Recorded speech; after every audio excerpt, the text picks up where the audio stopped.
Hello friends, नेहमीप्रमाणे काहीतरी नवीन सांगायचं, शिकवायचं ह्या अँगलनं मी आज तुमच्याशी बोलतो आहे. 2-3 दिवसापूर्वी मुलांसोबत पतंग उडवायचा योग आला. आम्ही नेहमीच्या आवडत्या ठिकाणी आम्ही गेलो होतो आणि हे करत असताना काही गोष्टी ज्या जाणवल्या, ज्या मला नेटवर्क मार्केटिंगशी रिलेटेड, इनफॅक्ट यश मिळवण्याशी रिलेटेड वाटलं, म्हणून मला वाटलं तुमच्याशी शेअर करायला पाहिजे.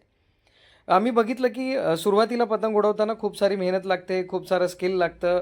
एक ठराविक मेहनतीनंतर जेव्हा एक ठराविक उंचीवर तुमची पतंग जाते, प्रचंड मेहनतीनंतर जेव्हा ती वर जाते, त्यानंतर अगदी थोड्याशा मॅनेजमेंटनं म्हणजे अगदी 5% लक्ष दिलं तरी ती पतंग तुमची हवेत मेंटेन राहू शकते. याचं उदाहरण आम्ही बघितलं.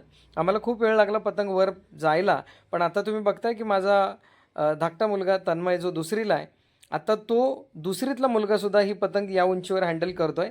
याचा अर्थ सिंपल आहे की सुरुवातीला तुम्हाला मेहनत लागते, पण नंतर अगदी 2%, 3%, 5% मेहनतीमध्ये सुद्धा तुमचं नेटवर्क, तुमची नेटवर्किंगची टीम तुम्ही सुंदर पद्धतीने हँडल करू शकता. तर जो नियम पतंग उडवण्यासाठी आहे, पतंग हवेत टिकवण्यासाठी जे नियम लागू आहेत, तेच यशाची पतंग उडवण्यासाठी आणि हवेत टिकवण्यासाठी सेम नियम लागू होतो. तर